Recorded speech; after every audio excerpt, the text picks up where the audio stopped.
దేవుడు మన పక్షమునుండగా మనకు విరోధి ఎవడు?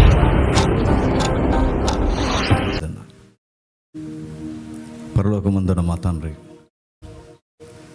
మరొక వారం తండ్రి మీ సన్నిధిలో నిలబడి మీ వాక్యపు వెలుగులో మమ్మల్ని తండ్రి సరి చేసుకుంటాం తండ్రి. ఈ లౌకికమైన తండ్రి ఈ జీవితాల్లో తండ్రి ఆచారాలకి సాంప్రదాయాలకి తండ్రి, లౌకికవాదానికి మానవతావాదానికి తండ్రి రోజు రోజుకి పెట్టిరేగిపోతున్న తండ్రి దుర్బోధనలో తండ్రి మేము కొట్టుకుపోక కేవలం సత్యమే మాకు తండ్రి పునాదిగా, సత్యమే ఆయుధగా, సత్యాన్ని తండ్రి అలంకరించుకుంటూ సౌందర్యాన్ని తండ్రి సంపాదిస్తూ మరింత బలపడడానికి తండ్రి ఈ వారం కూడా మాతో మాట్లాడండి తండ్రి. అన్ని సంఘాల వల్లే నిర్లక్ష్యంగా తండ్రి ఈ సంఘం ఉండక వచ్చిన నలుగురైన తండ్రి నాణ్యత కలిగిన తండ్రి విశ్వాసులుగా వీరందరినీ నియమిస్తారని కోరుతూ క్రీస్తునామని ప్రార్థన సమర్పిస్తున్నాం తండ్రి.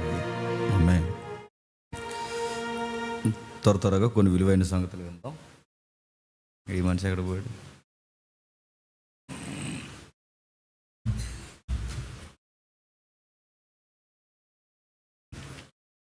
లూకాసు వార్త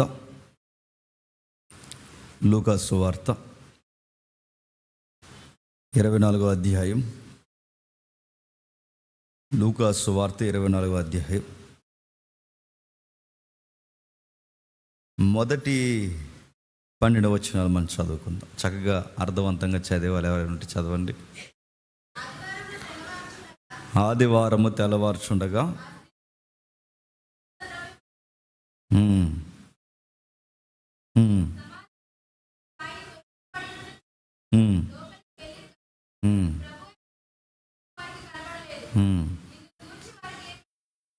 ఇందును గూర్చి వారికి ఏమీ తోచక ఉండగా ప్రకాశమానమైన వస్త్రములు ధరించిన 2 మనుషులు వారి యొద్ద నిలవబడిరి. వారు భయపడి ముఖములను నేల మోపి ఉండగా, వీరు సజీవుడైన వాడిని మీరు ఎందుకు మృతులు ఎదుగుచున్నారు? ఆయన ఇక్కడ లేడు, ఆయన లేచి ఉన్నాడు. ఆయన ఇంకా గలిలయలో ఉండినప్పుడు మనుష్య కుమారుడు పాపిష్టులైన మనుషుల చేతికి అప్పగింపబడి సిలువ వేయబడి 3వ దినమందు లేవలసి ఉన్నదని ఆయన మీతో చెప్పిన మాట జ్ఞాపకం చేసుకోండి అని వారితో అనెను. అప్పుడు వారు ఆయన మాటలు జ్ఞాపకం చేసుకొని సమాధి యొద్ద నుండి తిరిగి వెళ్ళి ఈ సంగతులను 11 శిష్యులకు తక్కిన వారందరికీ తెలియజేసిరి. ఈ సంగతులకు అపోస్తులతో చెప్పిన వారు ఎవరనగా మగ్దలేని మరియయు, యోహన్నయు, యాకోబు తల్లి అయిన మరియయు, వారితో కూడా ఉన్న ఇతర స్త్రీలు. అయితే వారి మాటలు వీరి దృష్టికి ఎర్రి మాటలుగా కనబడును కనుక వీరు వారి మాటలు నమ్మలేదు. సమాధి వద్దకు పరిగెత్తుకుని పోయి వంగి చూడగా నారబత్తలు మాత్రం విడిగా కనబడును. అతడు జరిగిన దాని గురించి ఆశ్చర్యపడుచు ఇంటికి వెళ్ళిపోయినాగుతాం. క్రైస్తవ్యానికి లంగర్ లాంటిది, క్రైస్తవ్యానికి ఊపిరి లాంటిది పునరుద్ధరణ. దీని గూర్చి ఎన్నిసార్లు మాట్లాడుకున్నా మన ఆత్మీయ జీవితానికి సౌందర్యం. రాయబడిన సంగతుల్లో చాలా సుపరిచితమైన సంగతులు అంటూ మనకు కనబడతాయి, కానీ ప్రతిసారి మనతో మాట్లాడే కొన్ని వచనాలు ఉన్నాయి అక్కడ. ఆ రాయబడిన వచనాల్లో ఒక పదం మనం ఇప్పుడు కూలంకషంగా మనం ఆలోచించే ప్రయత్నం చేద్దాం. సమాధి మీద ఉండిన రాయి దొర్లింపబడి ఉండుట చూసి లోపలికి వెళ్ళి ప్రభు అయిన యేసు దేహం వారికి కనబడలేదు. ఇందుని గురించి వారికి ఏమీ తోచక ప్రకాశమానమైన వస్త్రములు ధరించిన 2 మనుషులను వారి వద్ద నిలబడిరి, భయపడకూడదు అని చెప్పారు. ఇటీవల కాలంలో సువార్తను గురించి మాట్లాడడం రోజు రోజుకి కరువు అయిపోతుంది. మరి ఏం విషయాలు మాట్లాడుకుంటున్నారంటే, ఈరోజు ప్రసంగాల్లో సిలువను గూర్చిన వార్తలు లేవు. ఈరోజు ప్రసంగాలలో అసలు యేసుప్రభు అనే పదాలు ఉపయోగించే ప్రసంగాలు లేవు. ఈరోజు ప్రసంగాలన్నీ ఎలా ఉన్నాయంటే, మేము అమెరికా వెళ్ళినప్పుడు ఏం జరిగిందంటే, ఏం జరిగింది? మనం రెక్కడిపోయిందా? ఏం జరిగింది? మేము పలానా దిక్కున ఉన్నప్పుడు ఏం జరిగిందంటే, మేము ఆస్ట్రేలియా వెళ్ళినప్పుడు ఏం జరిగిందంటే, ఇవి ఈరోజు వార్తలు. సువార్త లేదు, సువార్తలో సిలువను గూర్చిన వార్త లేదు.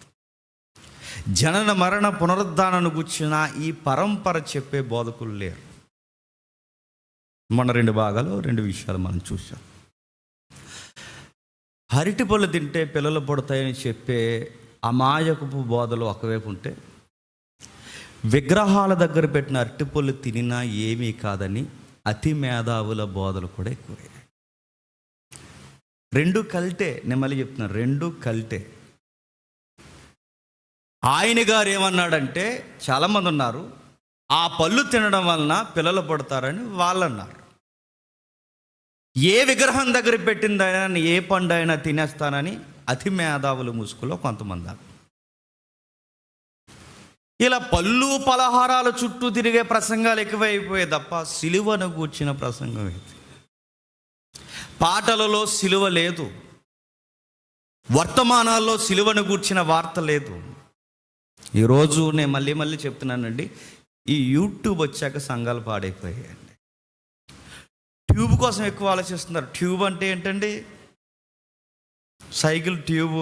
అలాగే యూట్యూబ్ అంటే అది ఎంత గాలి కొట్టుకుంటే అంత వస్తుంది, ఒకరోజు పేలిపోద్ది అది.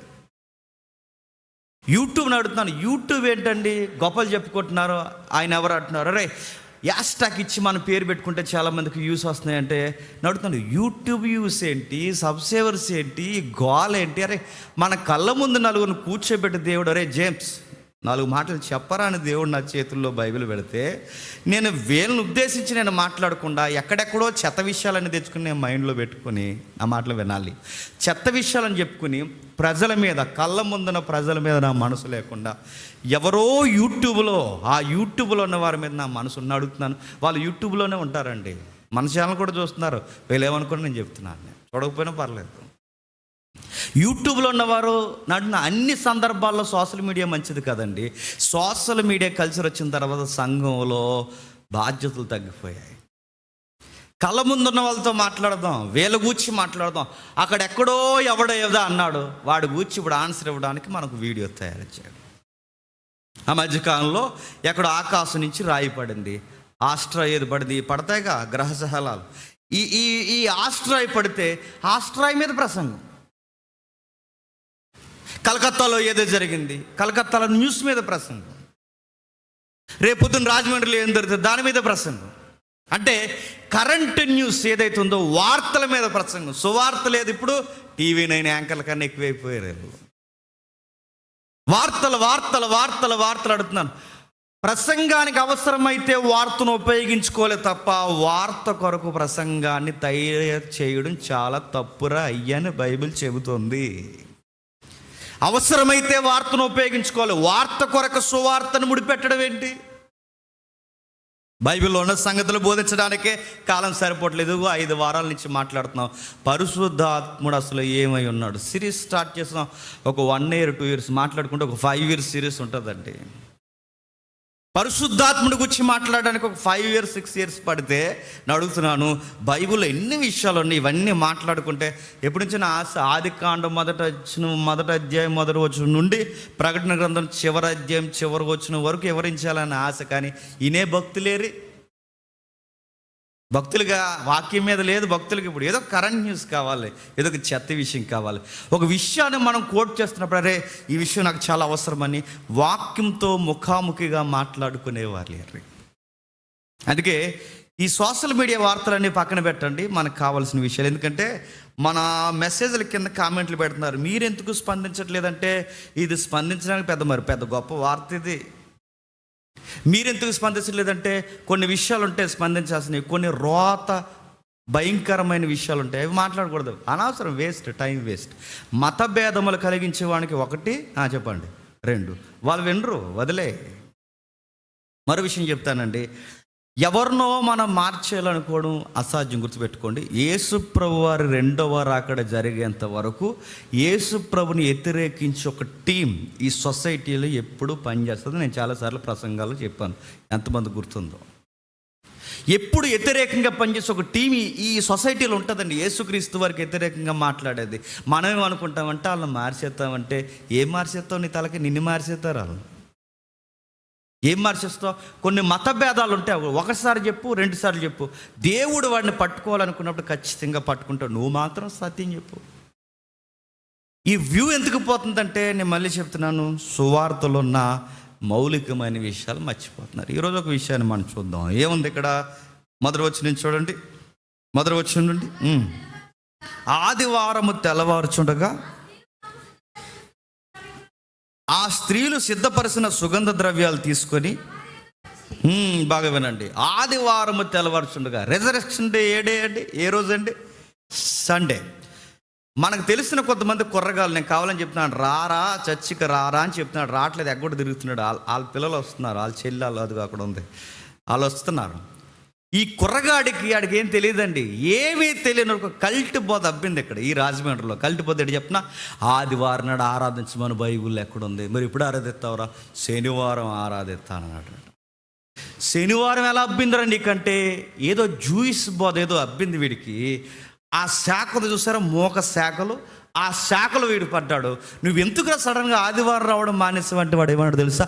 ఆదివారం ఆరాధించాలని బైబిల్ లేదు కదన్నా, శనివారమే కూడుకోవాలన్నది కదంటే, మరి ఈ వచనాల సంగతి ఏంటంటే అడిగి చెప్తానన్నాడు. ఇంకా చెప్పలేదు నాకు. పోనీ వాళ్ళనైనా తీసుకురారా ఇక్కడికంటే వాళ్ళు రారంట. పోనీ కాన్ఫిడెన్స్ అయినా పెట్టరంటే వాళ్ళు ఎన్నరంట.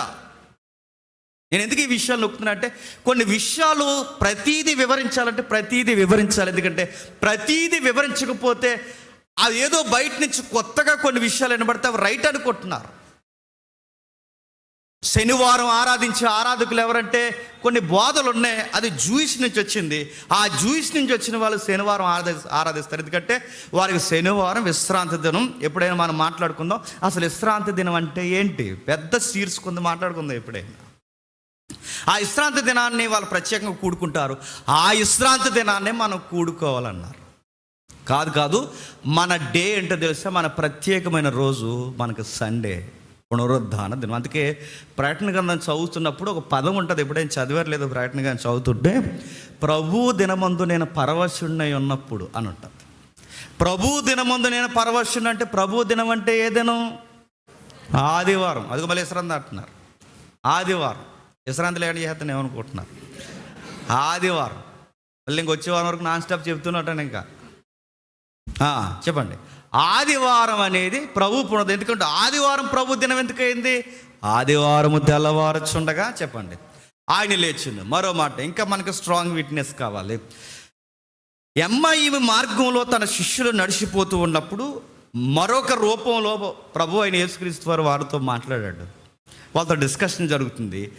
ఆయనే ఈయనని శిష్యులకు తెలియక వాళ్ళు మాట్లాడుతుండగా ప్రభు ఒక మాట అన్నాడు, ఇవి ఎప్పుడు జరిగినాయి అన్నప్పుడు వాళ్ళు అంటారు, ఇవి జరిగి నేటికి 3 దినాలైంది. నేటికి అనగానే వాళ్ళ డిస్కషన్ ఎంఐ మార్గంలో ఏ రోజు జరుగుతుందంటే, వాళ్ళు ఏ రోజు మాట్లాడుకుంటున్నారు? ఆ మార్గంలో ఆదివారం మాట్లాడుకుంటున్నారు. అంటే శనివారం గడిచిపోయి ఆదివారం, అంటే ఇవి జరిగి నేటికి 3 దినములు అయ్యాయి. అంటే అప్పటికి ఆయన ఏమయ్యాడు చెప్పండి?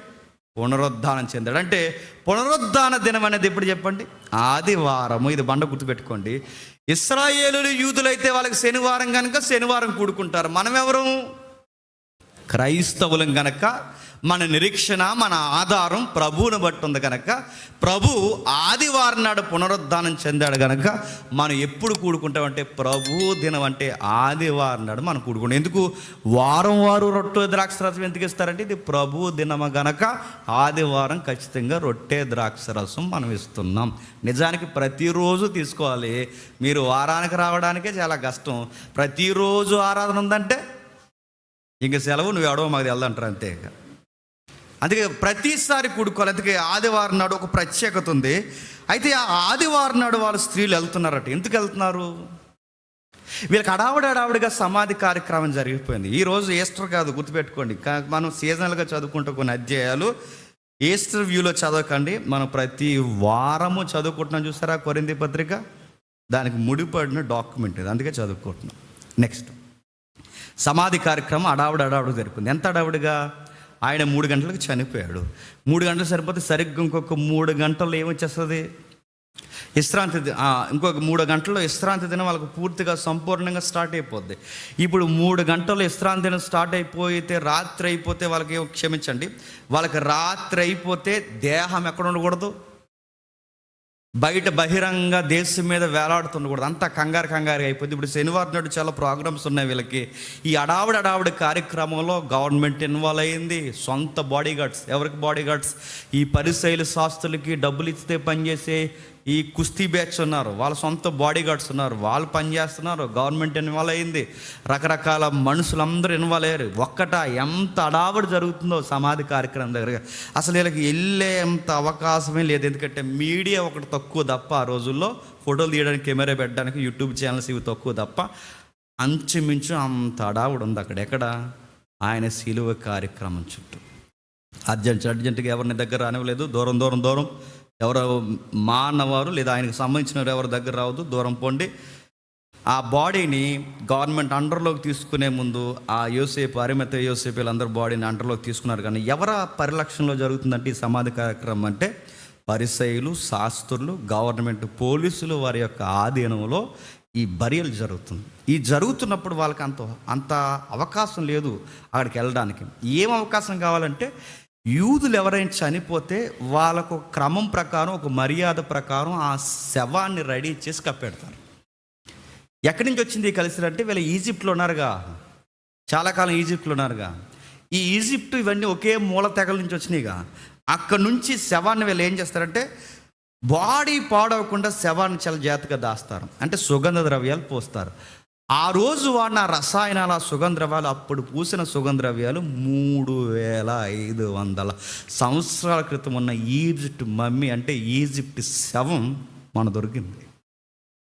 ఆ చనిపోతున్నప్పుడు ఆ 16 సంవత్సరాల చిన్నది ఎలా చనిపోయిందంటే, మీరు మనం చూసారు లేదో వార్తలు ఇవి, ఎలా చనిపోయిందంటే చాలా భయంకరంగా వేదన చేసి చనిపోయింది. తన వేదన పడుతున్న ఫేస్ ఫీలింగ్ కూడా ఏమి చెదిరిపోలేదండి. ఆ ఫీల్ అవుతున్న ఫీలింగ్ కూడా అలా ఉంది శవం. అంటే వాళ్ళ సమాధి కార్యక్రమం బాడీని పాడవకుండా సంరక్షించి బరియలు జరిగిస్తారన్నమాట. ఇలా జరిగించడానికి వీళ్ళకి టైం లేదు, ఎందుకంటే అంత అడావుడిగా జరిగిపోయిందిగా. యోసేపు, అరిమతయి యోసేపు వీళ్ళందరూ అడావుడిగా చేసేసారు. వీళ్ళకి ఇంకా కావాలి. ఇప్పుడు స్త్రీలు ఇంకా సుగంధ ద్రవ్యాలు పూయాలనుకుని 3వ రోజు వస్తున్నారు. ఎందుకంటే శనివారం రాకూడదు, ఫ్రైడే లేదు. ఈయన ఎప్పుడైతే ఈ బరియల కార్యక్రమం జరుగుతుందో, ఈ 2-3 రోజులు అవ్వలేదు కనుక 3వ రోజు తెల్లవారుచుండగా వచ్చాడు.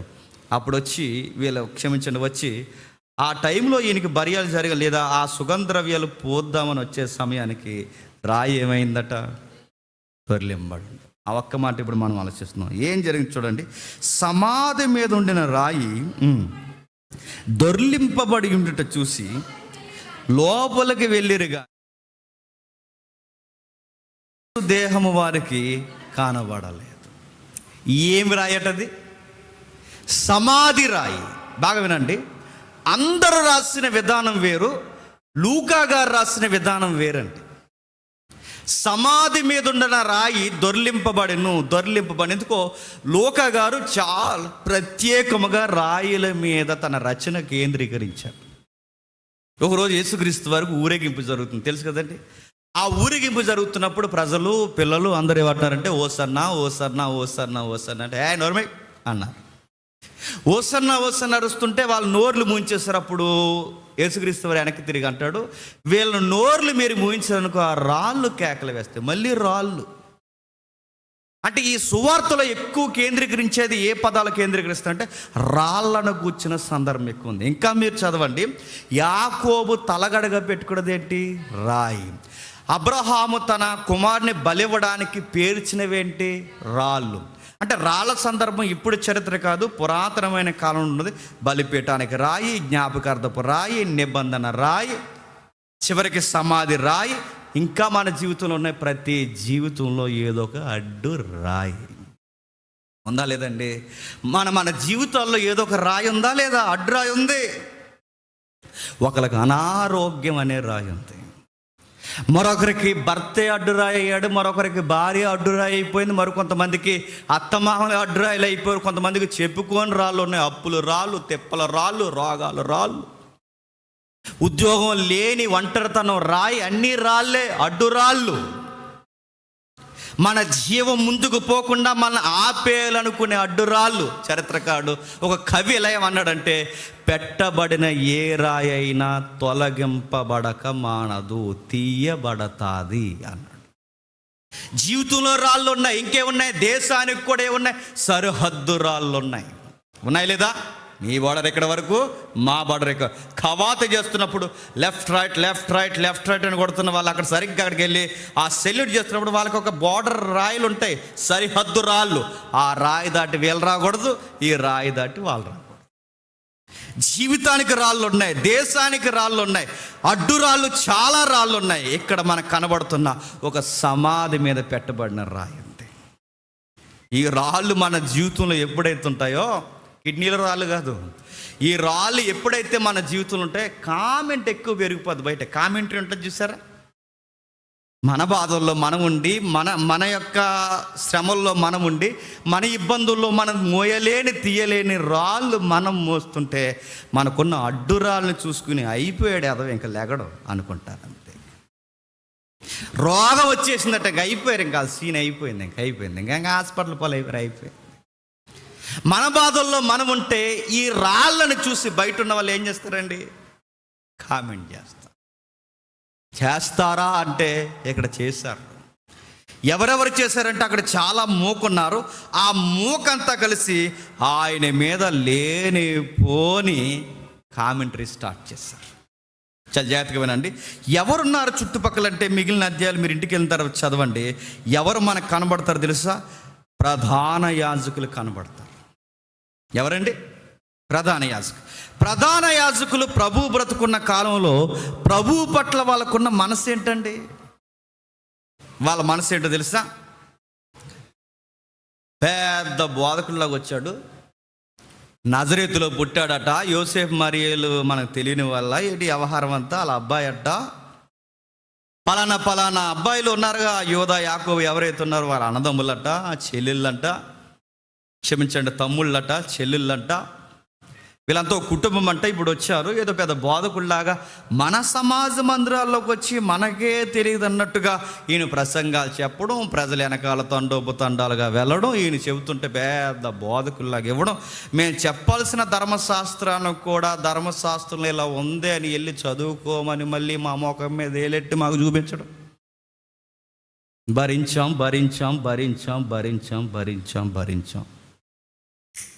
చంపేస్తాం. చంపేయడమే కాదు, ఇక మనిషికి ఎప్పటికీ రాకుండా అడ్డుగా చెప్పండి రాయి ఎట్టేస్తాం. ఇక ఎప్పటికీ రాడు. రాయి పెట్టడమే కాదు, ఆ రాయికి గవర్నమెంట్ సీల్ కూడా వేసేస్తాం. బయట వీళ్ళు నిలబడిన ప్రధాన యాజకులు వాళ్ళ ఆశ లేదా వాళ్ళ యొక్క చమత్కారంగా మాట్లాడుతున్న వాళ్ళు ఇస్తున్న ఆ రివ్యూ, దాన్ని బట్టి వాళ్ళు ఏం మాట్లాడుతున్నారు? బోధకుడట, ఫాలోయింగ్ అట, అదంట ఇదంట కూడా తిరుగుతూ ఈయన గొప్ప ప్రసంగికుల్లా తిరగబట. శిష్యులంట 12 మంది టీం మెంబర్స్ అంటే ఈయనకి 12 మంది టీం మెంబర్స్, మళ్ళీ అందులో స్త్రీలు పురుషులు. ఈయన రోజుకు ఒక దగ్గర మీటింగు, మళ్ళీ ఈయన వెళితే పెద్ద ప్రసంగాలు. సమాజ మందిరంలో మేము ధర్మశాస్త్రం చెప్తుంటే మాకే ధర్మశాస్త్రం చెప్పడం ఎంతకాలం భరించాలి? అందుకే గవర్నమెంట్ ఇన్వాల్వ్ అయ్యేలా చేసాం, కేసులు పెట్టాం. దేశద్రోహం కేసులు 3 పెట్టాం. ఎవరి మీద? యేసుప్రభు మీద పెట్టారు. 3 దేశద్రోహం కేసులు పెట్టాం. ఇక అయిపోయింది. మా చేతులకి మట్టి అంటుకోకుండా చంపించేసాం. ఇక వస్తాడా? నేడో రేపో లెగిస్తాడ? ఎట్టా లెగిస్తాడు రా బాయ్? ఇక లెగడిక. ఎందుకంటే ఇక ఎప్పటికీ లెగకూడదనే అడ్డంగా ఏం పెట్టాం? రాయెట్టేసాం.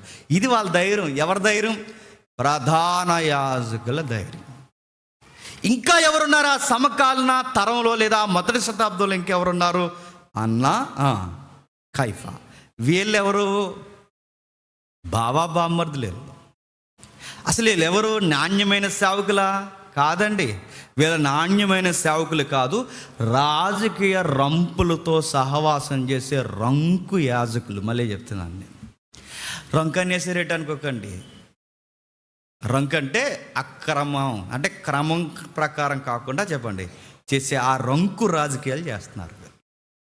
వీళ్ళతో వాళ్ళు టైఅప్ అవుతున్నారు. ఈ మధ్యకాలంలో మీరు చూస్తున్నారా, ప్రసంగికుల నోట ఏదన్నా సార్వత్రికమైన మాట అంటే ప్రజలకు ఇష్టమైన మాటలు, ప్రజలకు ఇష్టమైనది గాస్పల్ తక్కువ చేసి లౌకికమైన విషయాలు ఎక్కువ మాట్లాడతారంటే దాని అర్థం ఏంటో తెలుసా?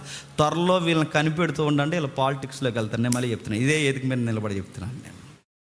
వీళ్ళు త్వరలో వీళ్ళని చూస్తూ ఉండాలి. వీళ్ళు ఎందుకు అందరికీ నచ్చేలా మాట్లాడుతున్నారు? వీళ్ళ త్వరలోనే కొంతకాలం గడిచిన తర్వాత రాజకీయాల్లో అడుగులు వేయడానికి అందరినీ చెప్పండి సంపాదించుకొని మాటలు అలాగే సంపాదించుకున్నారు. ఎవరంటే అన్న కైప. వీళ్ళు ఏం చేస్తారు? వీళ్ళకి పోస్టింగ్ ఇచ్చేంత నీతి లేదు వీళ్ళకి పోస్టింగ్ ఎవరు? దేవాలయంలో కూడా పోస్టింగ్ ఉందిగా, దానికి కూడా క్వాలిఫికేషన్ ఉందిగా. లేవీల క్రమం ప్రకారం యాజకులు అవ్వాలి. ఈ లేవీ క్రమం ప్రకారం యాజకులు అవ్వాలంటే ఇప్పుడు అవ్వదు. వీళ్ళకి అంత నీతి నిజాయితీ సాక్ష్యం లేదు కనుక ఇప్పుడు వీళ్ళని ఏం చేస్తారు? ఎవడు వీళ్ళకి పోస్టింగ్ ఎవడు కనుక వీళ్ళు ఏం చేస్తారు? Syria governor. ఎందుకంటే ఈ ద్వంద్వ రాష్ట్రాలకి గవర్నర్గా పనిచేస్తున్న సిరియా గవర్నర్ ఉన్నారుగా, ఆ గవర్నర్ దగ్గరికి వెళ్ళి, అగస్టస్ దగ్గరికి వెళ్ళి వీళ్ళు ఏమంటారంటే, అయ్యా ఇదిగో మేము పలానా మా దేవాలయం మీ గవర్నమెంట్ అండర్లోనే పనిచేస్తుంది కనుక మాకు ఎలాగైనా సరే ఆ దేవాలయంలో పోస్టింగ్లు మాకు ఇప్పించండి అన్నారు. ఈరోజు కూడా కొన్ని చర్చిల్లో పోస్టింగ్లకి ఎవరు రికమెండేషన్ ఉంటుందో తెలుసా? మన చర్చిలో కదలండి, మన చర్చిలో ఎవరు రికమెండేషన్ పనిచేయవు. శ్రీకాంత్ గారు రికమెండేషన్ అలా పనిచేయదు.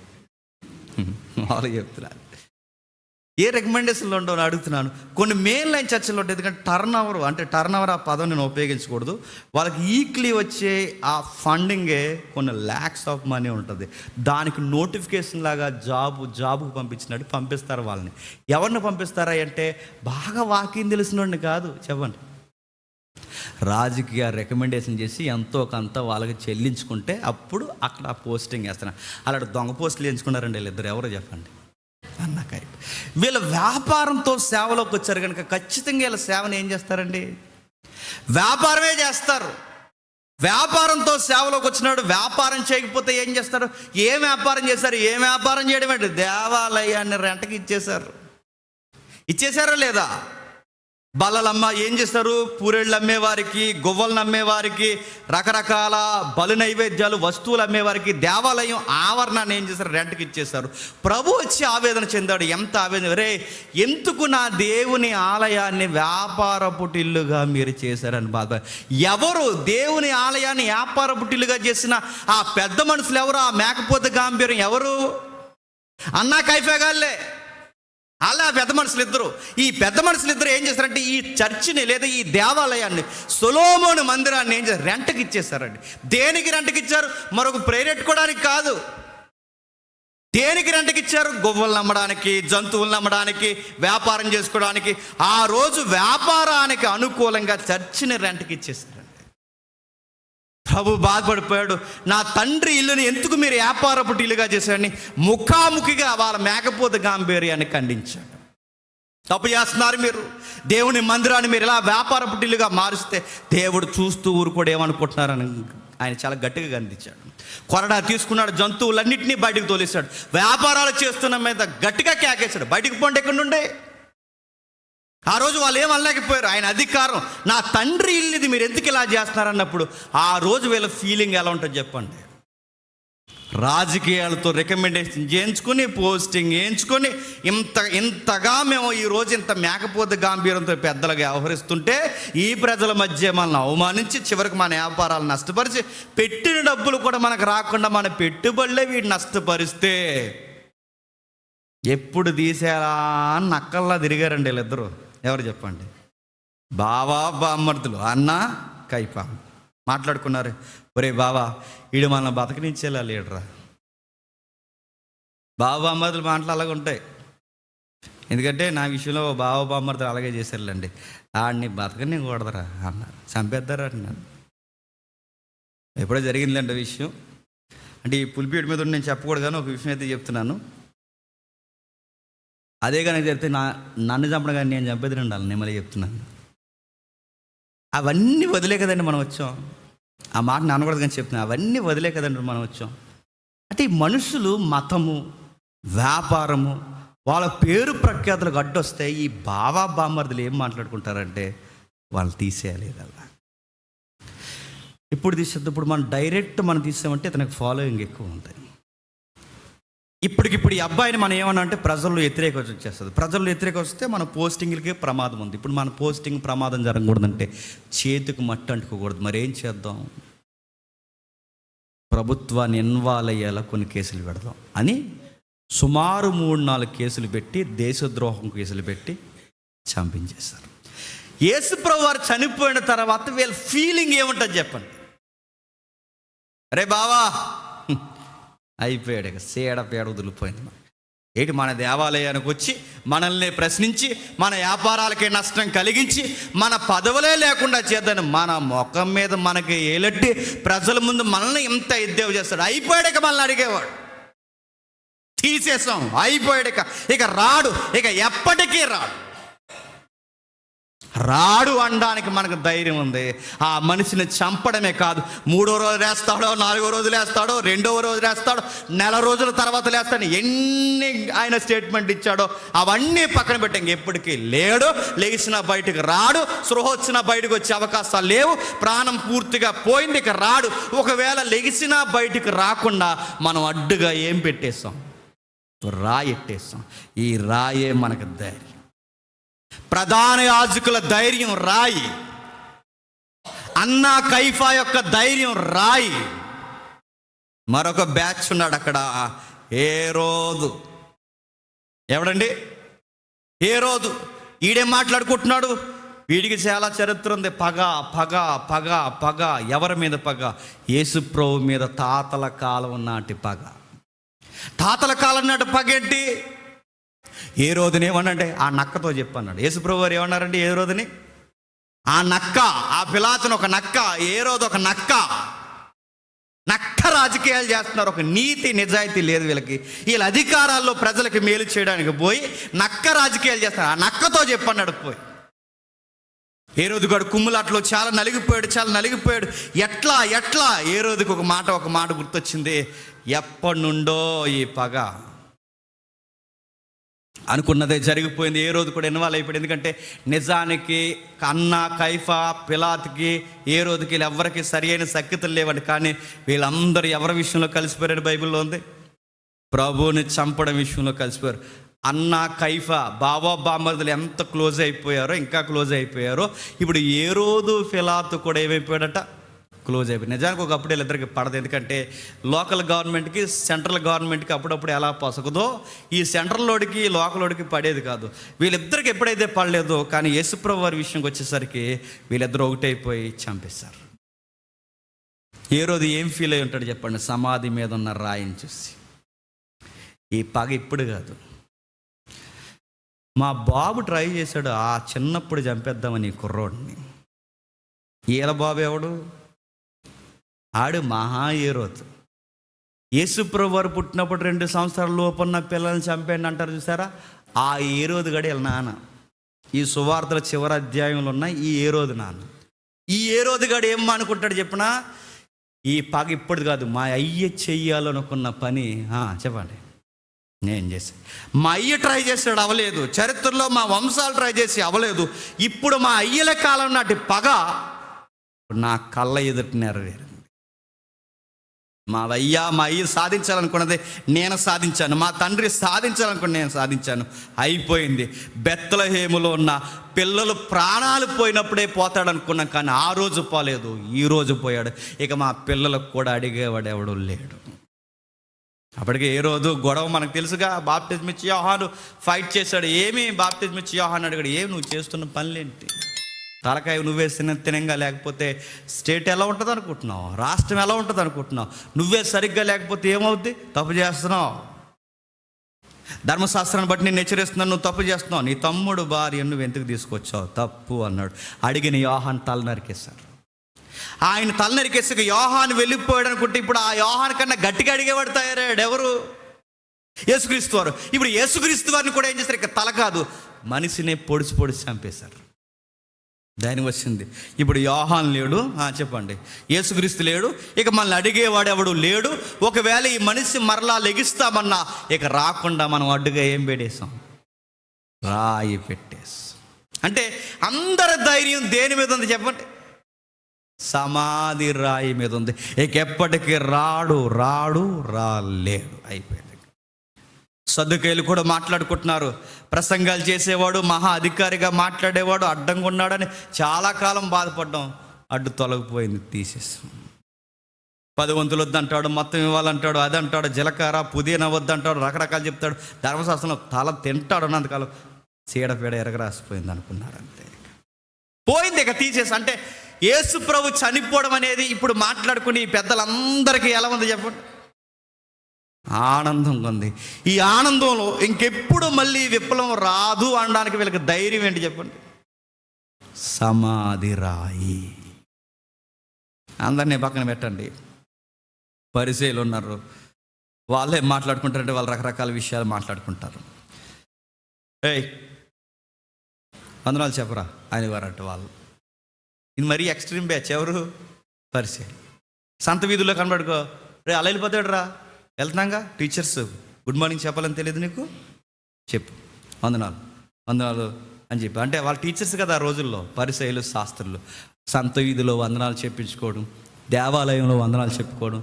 వీళ్ళ పెద్ద భక్తిపరులు అనుకున్నట్టు జనాలు అందరూ చూస్తుండగా కళ్ళు మూసుకో ప్రార్థన చేసుకుందాం అంటారంట.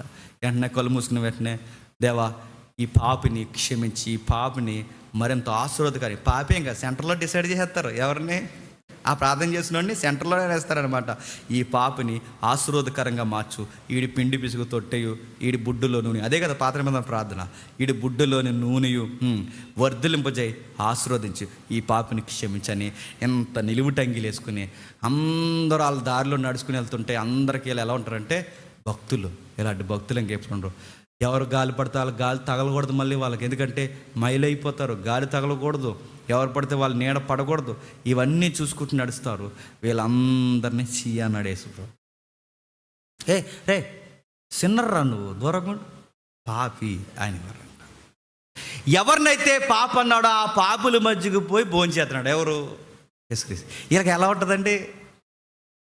పాపులతో మాట్లాడడం, పాపులతో కూర్చొని భోజనం చేయడం, పాపులతో ఎక్కువ టైం స్పెండ్ చేయడం, సుంకరులతో మాట్లాడడం, ఇలాంటి వాళ్ళందరితో మాట్లాడడం. అలాంటి వాళ్ళందరూ వెనక పెట్టుకుని మీరు నా సంఘం అనడం, నా ఫాలోవర్స్ అని చెప్పడం. వీళ్ళందరికీ ఎలా ఉందంటే వీళ్ళ ఏదైతే వద్దంటున్నారో ఈయన అదే చేస్తున్నాడు.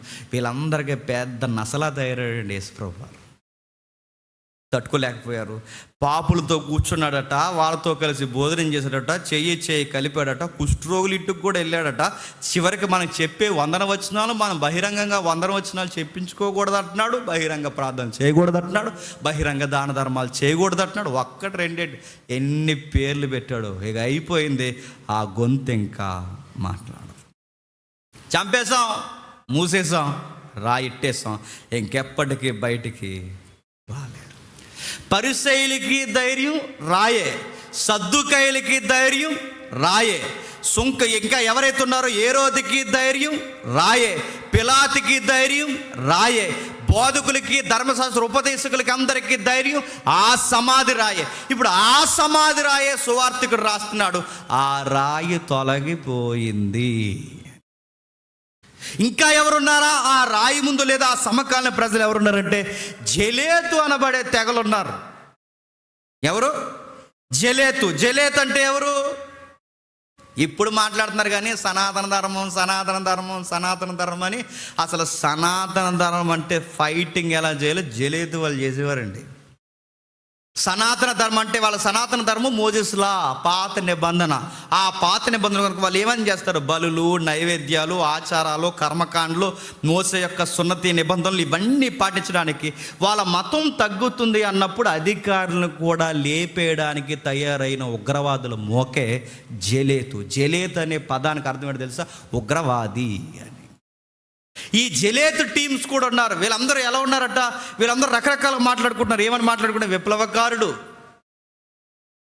ఎప్పటి నుంచో ఫైట్ చేస్తున్నాం, బానిస బతుకుల్లోంచి ఫైట్ చేస్తున్నాం, బాగానే ఉన్నాడు, మాలాంటి భావాలే కలిగి ఉన్నాడు, ఫైట్ చేశాడు, ఉంటాడు అనుకున్నాం. చివరికి ఆయన కూడా లేకుండా పోయాడు.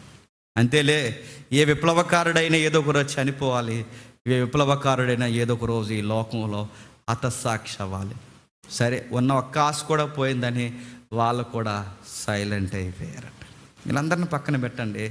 మన బ్యాచ్ ఉన్నారు అక్కడ. ఎవరు? శిష్యులు. వీళ్ళేమి చేయలేరు. ఈయనే సమస్తం అనుకున్నాం, బంధువులు అనుకున్నాం, మార్గం అనుకున్నాం, అన్నీ వదిలేసి వచ్చేసాం. వలలు వదిలేయండి అయ్యా అంటే వలలు వదిలేసాం, సమస్తాన్ని వదిలేయండి అయ్యా అంటే సమస్తాన్ని వదిలొచ్చేసాం, మా బంధువులను కూడా వదిలొచ్చేసాం. మార్గం అన్నాడు, జీవం అన్నాడు, చివరికి నిత్యత్వం నేనే అన్నాడు, నాతో ఉండండి అన్నాడు. పరమందు ఇలలో మీకు బహుమంది తల్లిదండ్రులను అన్నదమ్ములను ఇస్తానన్నాడు. అంత లేదు ఎంత లేదు సింహాసనాలు అన్నాడు. అన్నీ వదిలేసి మేము వెనకొచ్చాం. ఈరోజు లేడు, వెళ్ళిపోయాడు. రేపు నుంచి ఏంటి మా లైఫ్ ఏంటి?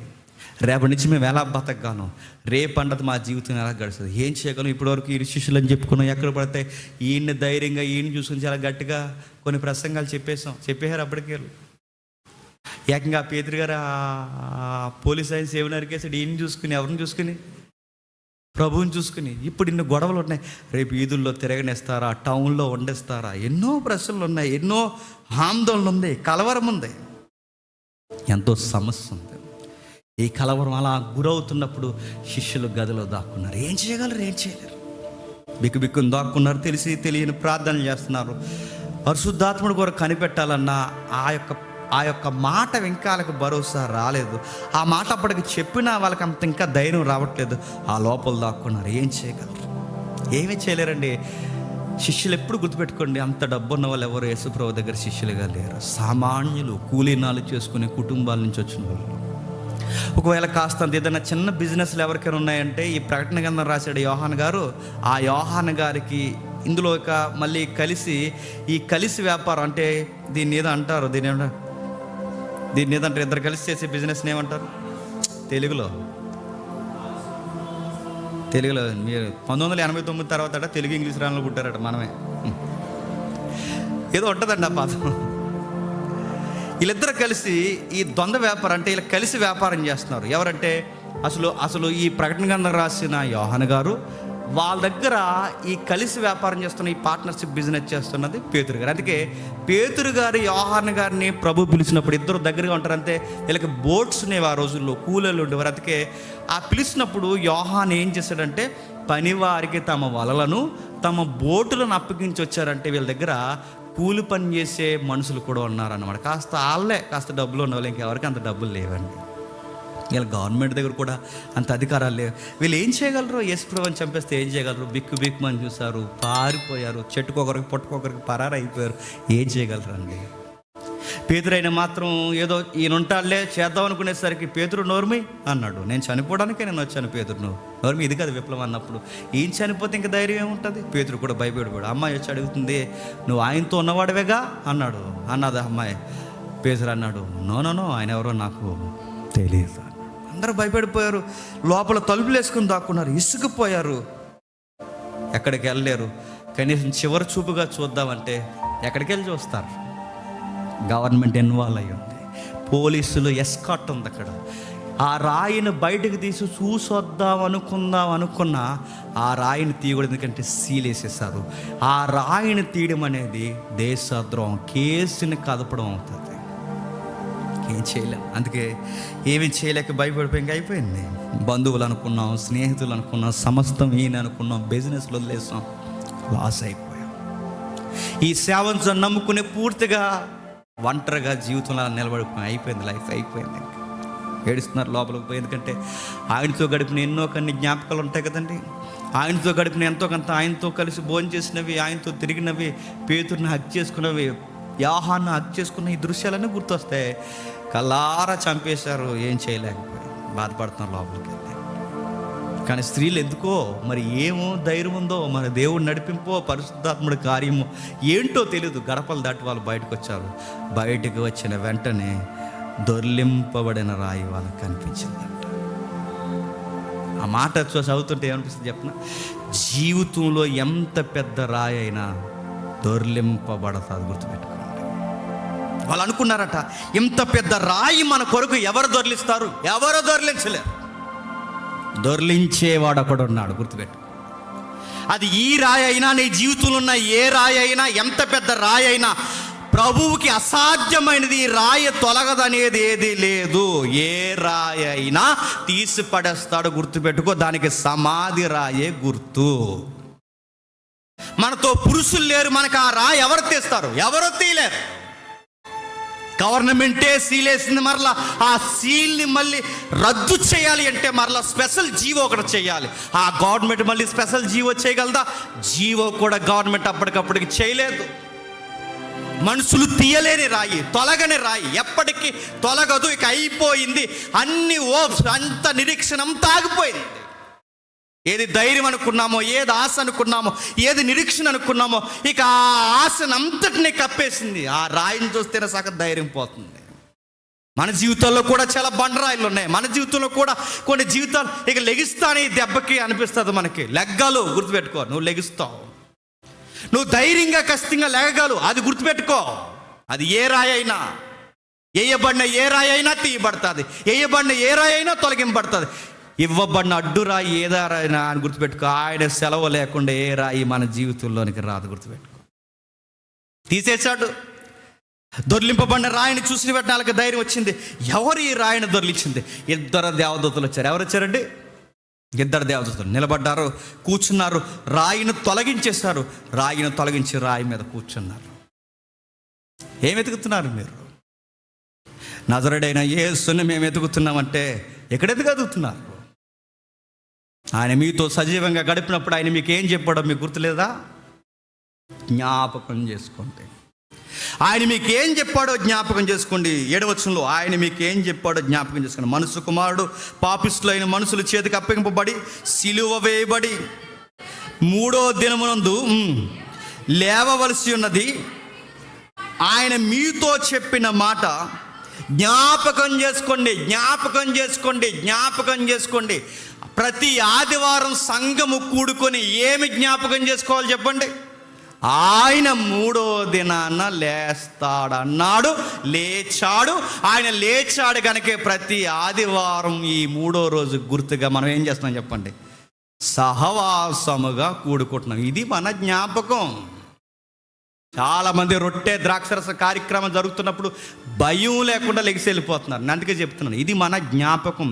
మళ్ళీ చెప్తున్నాను, ఇది మన లెగసీ. మన లెగసీ, మన పితరులు మనకిచ్చిన లెగసీ. దయచేసి కూర్చోండి. ప్రభురాత్రి సంస్కరణ జరుగుతున్నప్పుడు మీరు కూర్చోండి. ఒకవేళ మీరు రొట్టెలో చేతులు ముంచట్లేదా, అయినా కూర్చోండి. నేడో రేపో రక్షణ తీసుకోవడానికి సిద్ధపడండి. ఎందుకంటే మన జ్ఞాపకం ఇది, మన క్రిస్టియానిటీ యొక్క లెగసీ. ఏం చేస్తారండి అంటే ఒక రొట్టెని తీస్తారండి. రొట్టె ఏంటంటే ఆ రోజు వధింపబడిన ఆయన శరీరానికి గుర్తు ఈ రొట్టె. అవునా? అవును, అదే రొట్టె. ఈ ద్రాక్షరసం ఏంటండి? ఆ రోజు రక్తము ఏరులై పారిందట కలవరగిరి మీద. ఒక్కసారి ఆకాశం భూమి ఒకేసారి మారుమ్రోగిపోయినంతగా ఆ రోజు రక్తం కారిందట. ఆ రక్తానికి గుర్తు ఈ ద్రాక్షరసం అట. ఎంత ఎంత పవిత్రమైన కార్యక్రమంలో ప్రతి వారం మనం ఉంటామండి. జ్ఞాపకం చేసుకోండి. దేవదూత పరలోకం నుంచి భూలోకానికి వచ్చి ఏం జ్ఞాపకం చేసుకోవాలంటే ఆయన శిలువ మరణం జ్ఞాపకం చేసుకోండి. ఆయన మీతో సంచరించినప్పుడు ఏం చెప్పాడో జ్ఞాపకం చేసుకోండి. చెప్పాడుగా, నన్ను పాపిష్టులైన మనుషుల చేతికి అప్పగిస్తారు, నన్ను సిలువ వేస్తారు, నేను మరలా 3వ దినాన్ని తిరిగి లేస్తాను. ఆదివారం ఎందుకు కూడుకుంటారా అంటే ఆయన ఆదివారం నాడు తిరిగి లేచాడు. ఇది మన జ్ఞాపకం, మన మెమోరీ. ఇది మన పితరులు ఆ రోజు నుంచి ఈ రోజు వరకు మనకు అప్పగించింది. ప్రతి ఆదివారం మనకున్న గ్రేటెస్ట్ ప్రివిలేజ్ ఏంటంటే సంఘంగా వెళతాం, అందరం కూర్చుంటాం, వాక్యంలో ఒక ప్రసంగం వింటాం, 4 పాటలు పాడతాం. లాస్ట్లో మీరు ఏం చేస్తారంటే మాకు ప్రివిలేజ్ ఉంది. దేవుడు పస్కనే దాన్ని మాకు ఇదిగో మార్చి అంతకన్నా ఉన్నతమైనది ఒకటి మాకు ఇచ్చాడు మా చేతుల్లో. ఆయన శరీరానికి గుర్తైన రొట్టె, ఆయన రక్తానికి సాదృశ్యమైన ద్రాక్షరసం. ఇది మేము తీసుకుంటాం. రొట్టెను రొట్టెగా కాదు, ఆ రొట్టె ముక్కను మేము తెస్తున్నప్పుడు మా సాక్షాత్తు మా మదిలో జ్ఞాపకం వస్తుంది. ఇది రొట్టె కాదు, సాక్షాత్తు ఆయన శరీరం. ఇది ద్రాక్షరసం కాదు, సాక్షాత్తు ఆయన రక్తం. నీకు రొట్టెగా కనబడితే ఎవరు ఈ వారం రొట్టె చేసింది చప్పగా ఉందా అన్నాడట. చంపేయాలి మిమ్మల్ని అందరినీ కలిపి. ద్రాక్షరసం తాగినప్పుడు నీళ్ళు ఎక్కువయ్యేలా ఉందటంటే నీళ్ళెక్కు కాదు, బలుపు ఎక్కువైంది. నీకు బలుపు, నీళ్ళు ఎక్కువైంది, ఉప్పు తక్కువైంది కాదురా అయ్యా. ఇది మన యొక్క పితరులు మనకిచ్చిన ఆజ్ఞ. మన పితరులు మనకు నేర్పించిన ఒక గొప్ప గొప్ప సహవాసంలో ఒక జ్ఞాపకం ఆయన చెప్తున్నాడు, జ్ఞాపకం చేసుకోండి. ఎప్పుడు జ్ఞాపకం చేసుకోవాలి? మీరు కూడినప్పుడల్లా ఆయన్ని జ్ఞాపకం. అందుకే కొరింథీ పత్రిక మనం చదువుతున్నప్పుడు ప్రతి వారం ఒక మాట చదువుకుంటాం. మీరు గుర్తుందా? చదువుదాం ఒకసారి, చదవండి ఒకసారి. కొరింథీయులకు రాసిన మొదటి పత్రిక 11వ అధ్యాయం. కొరింథీయులకు రాసిన మొదటి పత్రిక 11వ అధ్యాయం ముగించుకుందాం. కొరింథీయులకు రాసిన మొదటి పత్రిక 11వ అధ్యాయం 23వ వచనం.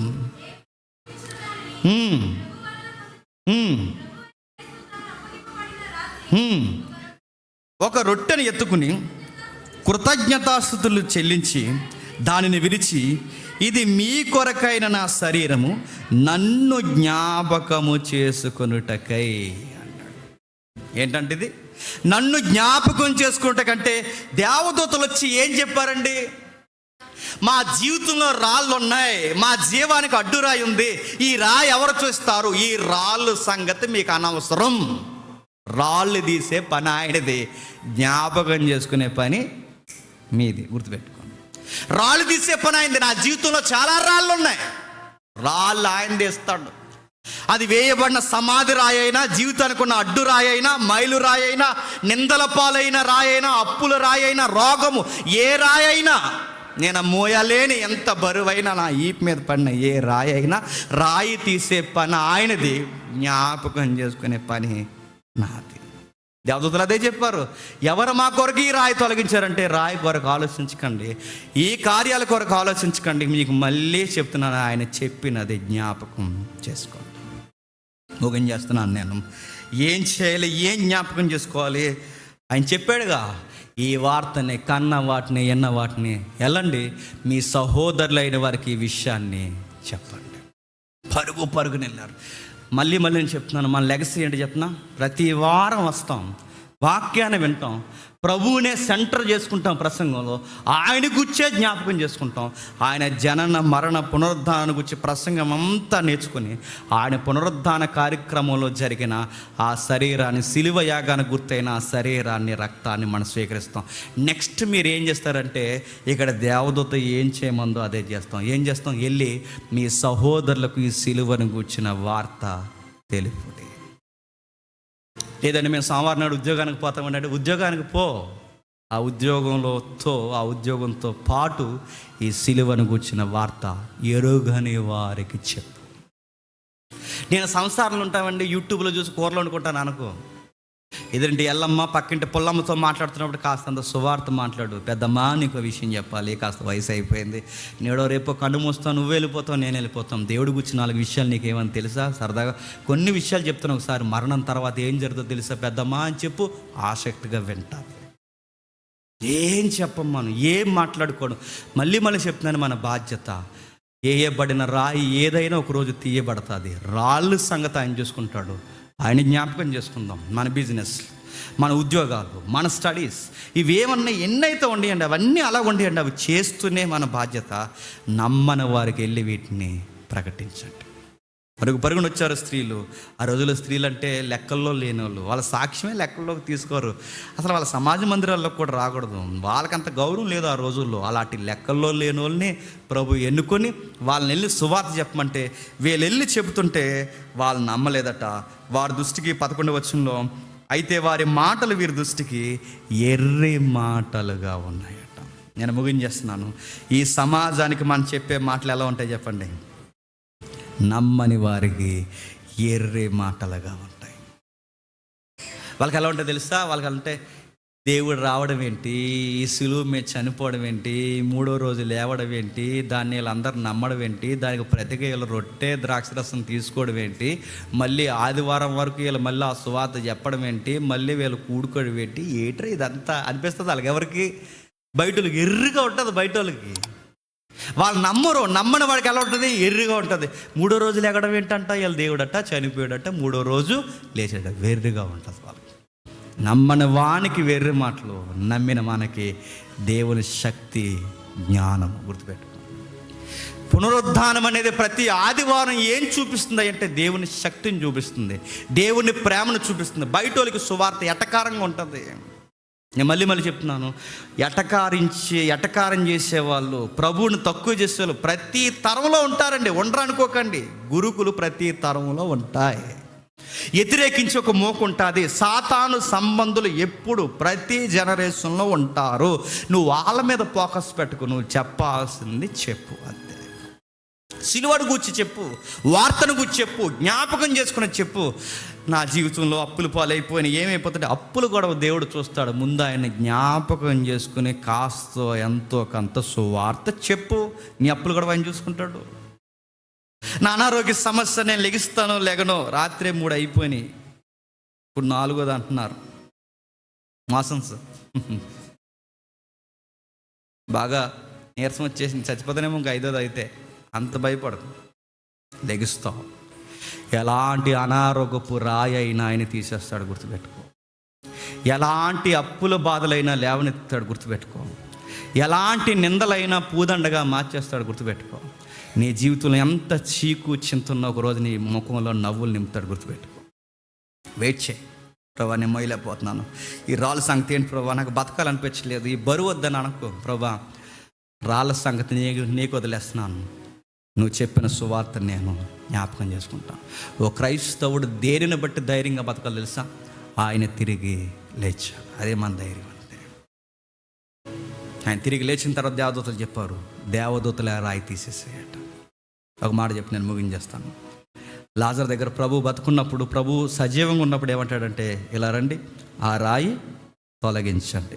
లాజర్ మీద రాయిని మనుషులు తొలగించారు, ఇక్కడ ఈ రాయిని దేవదూతలు తొలగించారు. కానీ రచయిత యొక్క ఉద్దేశం ఏంటంటే, అక్కడ తొలగించిన రాయి మనుషులైనా, తొలగించమని చెప్పిన కథానాయకుడు ఎవరు? యేసుక్రీస్తు వారు.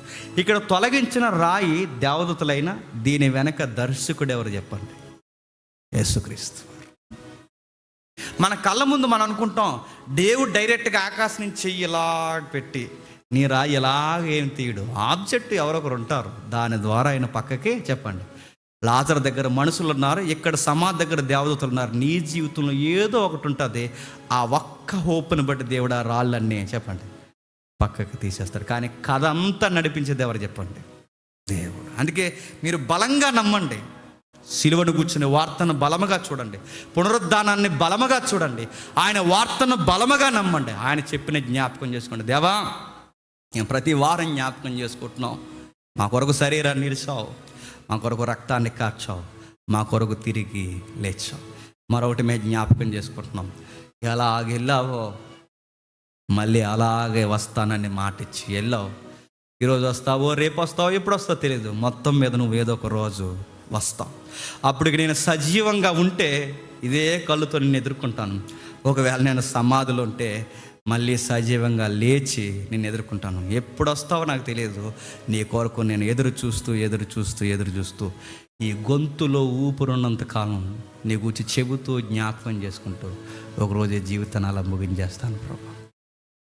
ఇది క్రిస్టియన్ ఫెయిత్, గుర్తుపెట్టుకోండి. అందుకే మనం సంఘానికి రావాలి, వారం ఇదే మనం జ్ఞాపకం చేసుకోవాలి. చెప్పిందే చెబుతాం, పునరుద్ధానం చెప్తాం. ఎందుకు చెప్తారంటే దేవుడు చెప్పాడు, ఇదే మీరు జ్ఞాపకం చేసుకోండి. చివరగా వేయబడిన రాయి అలా ఉంది, ఈరోజుకి ఆ రాయి ఇంకా మూయబడలేదు. ఎప్పటికీ ఆ రాయి తీసివేయబడి ఉంది. బ్రిటిష్ మ్యూజియంలో ఈరోజుకి ఆ రాయి అలా భద్రం చేయబడి ఉంది. ఈరోజుకి సమాధి మీద ఉన్న రాయి తొలగింపబడి ఉంది. నేను ప్రశ్న అడుగుతున్నాను, ఆ రాయిని ఎందుకు తీశారు తెలుసా? ప్రభు బయటికి రావడానికి ఆ రాయి తీయలేదు. పేతురులాగా, శిష్యుల్లాగా, తోమాలాగా ఇంకా ఎవరైతే నమ్మలేదో ఆ నమ్మని వారందరూ వెళ్ళి ఆ సమాధిని ఇలా వంగి చూసి నిజముగా ఆయన ఇక్కడి నుంచి తిరిగి లేచాడని ఈ రోజుకి నమ్మడానికి సజీవ సాక్ష్యాల్లో ఒక సాక్ష్యం ఖాళీ సమాధి. గుర్తుపెట్టుకోండి, రాయి ఆయన బయటికి రావడానికి కాదు, నమ్మని మనం లోపలికి వెళ్ళి చూడడానికి, ఆయనకి బయటికి రావడానికి కాదు. ఆయనకి రాయి ఉన్న ప్రాబ్లం ఏం కాదు. వీళ్ళందరూ ఈ పిచ్చి పులకాగాళ్ళందరూ ఏమనుకున్నారంటే, వీళ్ళు ఉన్నారుగా ఈ పరిసయ్యులు, శాస్త్రులు, వీళ్ళందరూ ఏమనుకున్నారంటే రాయి ఎట్టేసి ఇంక రాడు, సీలు వేసేసి ఇంక రాడంటే, రాయి ఎట్టినా రాయి అలా ఉంటుంది, బయటకు వచ్చేస్తాడు ఆయన. సీల్ వేసినా సీల్ అలా ఉంటుంది, బయటకు వచ్చేస్తాడు ఆయన. మూయబడిన తలుపులు అలా ఉంటాయి, ఆయన బయటకు వచ్చేస్తాడు. ఆయనని ఏ పదార్థం అడ్డగించలేదు, ఎందుకంటే పదార్థానికి మూలమే ఆయన ఏ పదార్థం ఆయన అడ్డగించలేదు, ఏ ద్రవ్యము ఆయన అడ్డగించలేదు, అసలు ఏ శీల ఆయన అడ్డగించలేదు. మూయబడిన వాళ్ళ మూయబడి ఉండగానే వచ్చేస్తాడు. మరి ఎందుకు రాయి తొలగింపబడింది? వచ్చి చూసి అవిశ్వాసులు కాక నమ్మి ఆయన చెప్పినది జ్ఞాపకం చేసుకొని వెళ్ళి నమ్మని వారికి సువార్త ప్రకటించండి. లేదు ప్రభా, నేను యూట్యూబ్లోనూ ప్రకటిస్తాంటే పోనీ ఏదోలా ప్రకటించు, వాట్సాప్లో అయినా ప్రకటించు, ఏదో ఒక సాధనం ఉపయోగించుకో. యూట్యూబ్ ఉపయోగించుకుంటావు, సోషల్ మీడియా, ఇంకా ఏ వ్యూ ఉపయోగించుకుంటావు, వేదిక ఉపయోగించుకుంటావు, ఎక్కడ ఉపయోగించు, వీధిని ఉపయోగించుకో, ఏదో ఒక సాధనం ఉపయోగించు. మొత్తం మీద ఆయన గూర్చి చెప్పు. నువ్వైనా చెప్పాలి, నేనైనా చెప్పాలి. ఒకవేళ మీకు మాకు మన విరోధులకి మనందరికీ, అందరం క్రీస్తుని నమ్ముకున్న వాళ్ళని విచిత్రం ఏంటంటే అందరం ఆయన్నే నమ్ముతాం, కానీ మనకు పడదు, అది గొడవ. కానీ విషయం ఏంటి చెప్పిన, ఆయన నమ్మేది క్రీస్తునే, మనం నమ్మేది క్రీస్తునే. మనందరి ఎజెండా ఒకటేనండి. మనందరి ఎజెండా ఏంటో తెలుసా? మనందరి ఎజెండా ఒకటే. సిద్ధాంతపరమైన ఈ భేదాలు ఒకవేళ ఉన్నా, మనందరి ఎజెండాలో ఒకే ఒక్క మన జెండా మీద ఉన్న గుర్తు ప్రభు అయిన యేసుక్రీస్తు వారు తిరిగి లేచాడు. ఆ జెండా ఎప్పుడు మన విశ్వాసం మీద రెపరెపలాడుతూ మన జీవితాల్లో వెలుగుతూ ఉండాలి. మీరు క్రీస్తుని గురించి చెప్పాలి, మేము క్రీస్తుని గురించి చెప్పాలి. మనం అందరం ఈ సొసైటీకి ప్రభు అయిన యేసుక్రీస్తు వారు తిరిగి లేచాడని మనం చెప్పాలి. ఇదే మన లెగసీ, ఇదే మన ఫెయిత్, ఇదే మన గ్రేటెస్ట్ ప్రివిలేజ్.